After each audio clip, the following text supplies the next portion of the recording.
Hello and welcome back to another episode of Vikings Happy Hour, where the Vikings have extended TJ Hockenson to a 4-year, $68.5 million contract extension that completely resets the tight end market, Ryan. It's a $17.125 million APY and $42.5 million guaranteed. Yeah, then I mean I didn't quite call those numbers, but then I call that it'd be like they're gonna just do whatever they can to get like 100 grand over the top market, which is Just give 17. him the money, yeah. Yeah, and it ended up being 125,000 more on average, which is kind of funny. But yeah, I'm glad we got it done. I mean, It's crazy.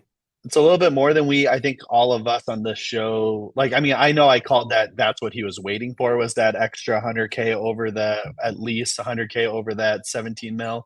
Yeah. But I didn't think the Vikings would give him that. I was thinking probably somewhere in that 15, 16 range. So bit surprised by the numbers, but I'm very happy it's done because I think he's an integral part of this offense. Yeah, and before we get any further, I didn't really do an intro to the show. If you're watching this, hit that like and subscribe button, helping us grow our channel a little bit more than we have. And we're also giving away this kind of style hat of Lake Monster, not the one I'm wearing. Once we reach 3,100 subscribers on our YouTube channel. But back to the TJ Hockenson stuff. Yeah, I know you kind of predicted it. We had Brad Spielberger on from Pro Football Focus back in March. Even he kind of anticipated this 17 million-ish dollar range.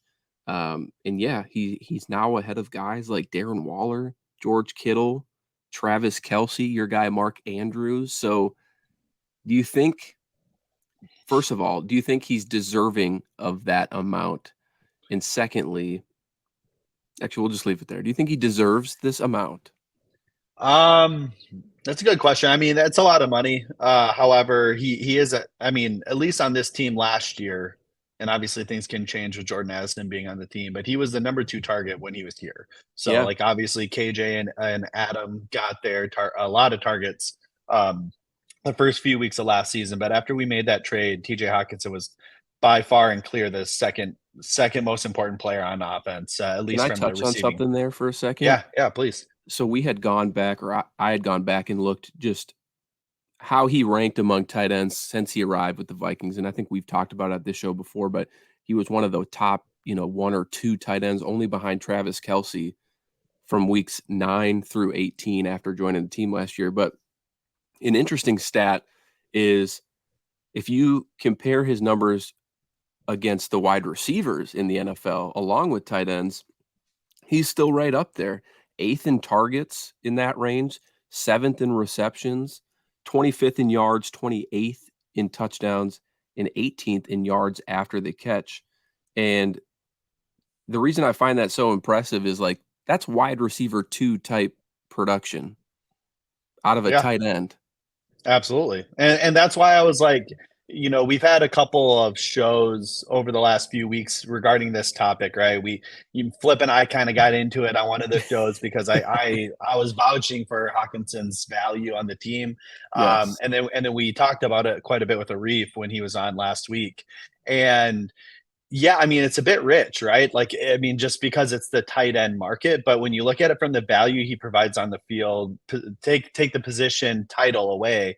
I mean, yeah, to your point, he's one of the most targeted players in all of football, not just at the tight end position. I think that would have ranked number 2 if I remember correctly, Yeah. in targets and in yards, only behind Kelce. And yes, I know a lot of people are going to sit here and say, well, he's not Kelce, and Kelce's only making, I think it's like 14. 14 and Mhm. some change. But you got to remember, Kelce's contract is like 3 years old. Yeah. So for the time, that number for Kelce was astronomical, and now Kelce has now a new benchmark to say, hey, I'm the best tight end in the league. I want 18. I want 19. Whatever it might ends up being.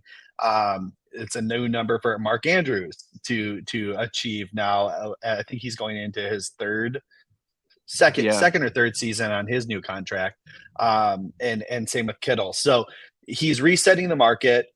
All of those guys that we all perceive to be better than Hockenson, at least perception wise, Mhm. and we can get back into that in a second.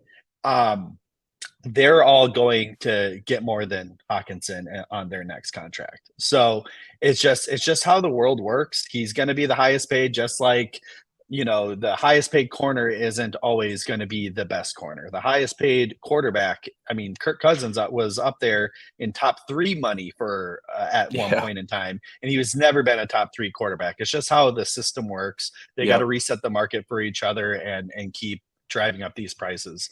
Uh, Um, I'm looking at but some of the tight ends out there and guys that are probably due for contracts here within the next year or so, just given their free agency status. But guys like Hunter Henry, who just cashed in a few years ago with the Patriots, is coming up again. So he's probably super excited just about this contract in general.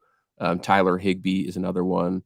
Though those guys are kind of on the higher age threshold. So maybe they won't break the bank like Hockenson just sort of did. well, yeah, and you look at all the top tight ends in the market right now. I think Kelsey's 33, 32, Mhm. 33 years old. Kittle is I think 30. Yeah. Waller's 30. Andrews is 28. Goddard is 28. Hawkinson's only 26. So, Mhm. we're so that's another like uh, I guess data point that you need to consider when looking at the contract is we got him for 4 years. We got him till age 30. And again, who knows? We'll probably restructure by that time. But we have an opportunity here in his prime years. And again, it sucks paying a non-premium, so to speak, position that type of money. But you got to look at it from the perspective of when you have somebody at that position.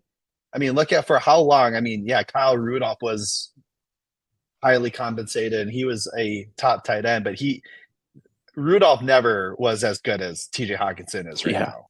Yeah. Irv Smith was a failed experiment, right? Like you have all of these, like it's tough to get a high quality tight end, and we have one at available to us to form a really dangerous trio at the receiving in the receiving room, so to speak, with Jefferson. Hopefully, Addison becomes that guy, and Yeah. Hockenson, and then we still have KJ Osborne, who is no slouch himself. Yeah, this could be one of those glory years where you just look back at it and you're like, "Remember when we had all of those guys at one time?" Because given this contract extension, knowing that Jefferson's is coming, I find a hard, you know, I find it hard to believe that KJ Osborne will be back next year. I hope he is, but he also deserves to go get paid, and I just Yeah. unfortunately don't think that that's going to work here. But before we get into just kind of what TJ Hockenson brings to the Vikings and just this offensive weaponry, you brought up the fact that it's not a premium position, and we're going to pay him around 17-ish million a year. Um, But there's also another factor in this, and that's the fact that they just signed Josh Oliver as well this past offseason to a big contract is I don't have the numbers in front of me, but I think it's somewhere around like was it 3 years, 21,000,000, 28,000,000? 21. Was it 21? So Mhm. now you have 2 tight ends totaling almost $24,000,000 a year on your roster. I don't Yeah. it's just No, it's absolutely, and interesting. and his contract was interesting as well because I'm pretty sure it was like a 3-year, 21,000,000, but then we added like 2 void years There's a on there void to there's kinda. through 2026, yeah. Yeah, yeah. So it'll be interesting how that ends up playing out, I guess. But just in terms of that contract, it's essentially a 2-year contract. We Mhm. can get out of it. There will be some dead money after in 2025. I think it's about 4.2 million in dead money, but we would save five if we needed to. Yeah. But yeah, I mean, there's an emphasis on trying to improve the run game, and Josh Oliver provides that. And what's great about TJ Hockenson is he does too. He's actually quite a solid blocker for that position. The type of tight end he is. He's not like a dedicated blocker, kind of like Josh Oliver is. He has the ability to be a top two target on a team, and then he also does provide that ability to block from the tight end position, which makes him that much more valuable, in my opinion. Yeah. The other thing I was gonna talk about here, before we wrap this show on the TJ Hockenson extension is just you brought it up already, but just the plethora of weapons this team has on offense, and I'm trying to pull it up quick. It should have been better prepared. But when you look at the offense and how it's constructed, um, it's just a lot of young, youthful players for the Vikings. When you look at Jordan Addison, who was just signed or just drafted, he's only 21. Jefferson's only 24. Hockenson 26. Darisaw 24. O'Neal is still relatively young at 27. While I think everybody is probably bought into Kirk Cousins now officially after 5 years of him being our quarterback, this is kind of setting up to open a new window for this offense where a rookie quarterback could really come in here and just have an immense amount of talent surrounding him and only strive. So for me, I'm just excited about what the future holds for this team, not only just this year with the offense, but moving forward with all this potential talent. Yeah, I mean, it's a quite loaded young talent on the offensive side of the ball.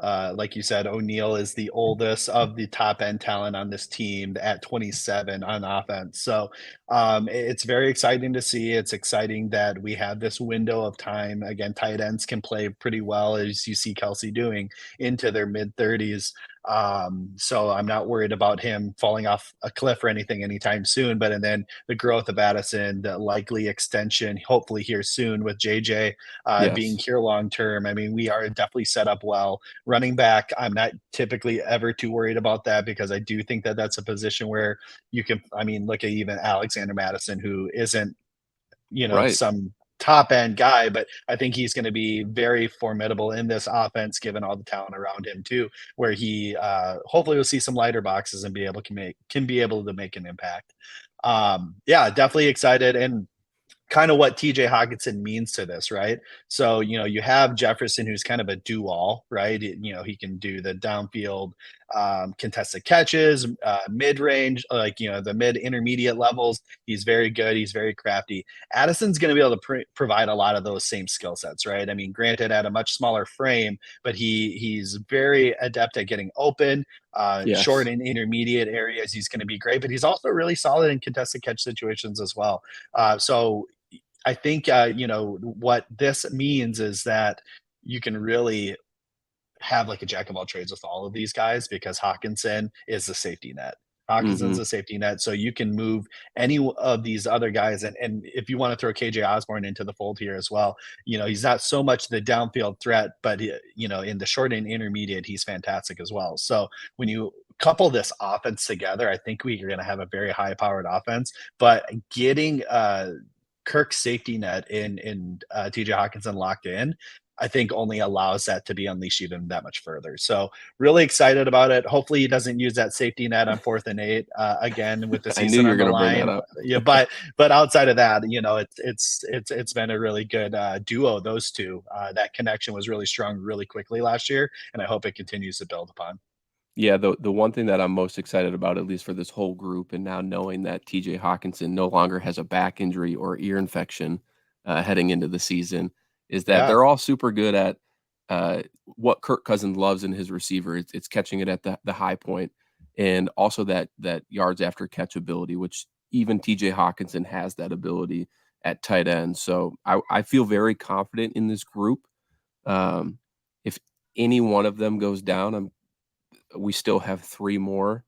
Um, hopefully no injuries happen this year, but someone's bound to miss a game or snaps or whatever it is. So I think to have all that talent on the roster with the tight end and receiving group is only going to help us. So Well, and the um, depth behind the depth behind the top guys too, right? I mean, you have Naylor who was yes, kind of showing some stuff, both in the end of last season and in the mini camps before he got hurt this preseason, and then Brandon Powell, who's kind of shown in the preseason that he can be a guy who can get open and create again kind of that safety net for Kirk, and then some gadget plays as well. So yeah, I think on offense, outside of that offensive line's depth and interior, I think we're really set up for success here.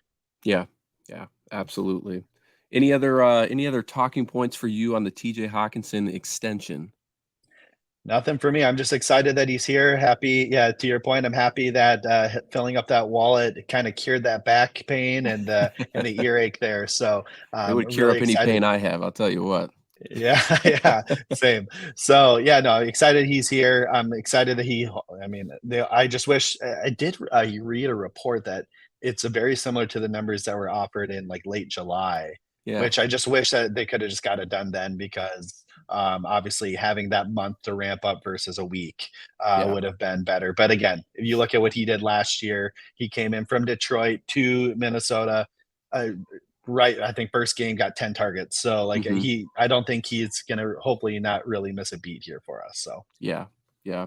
One, one contract checked off, waiting for that Justin Jefferson one. Hopefully, we see it before the season starts, but if not, Kwesi said he feels pretty confident that, they'll get it done long term. So, that's it for us here.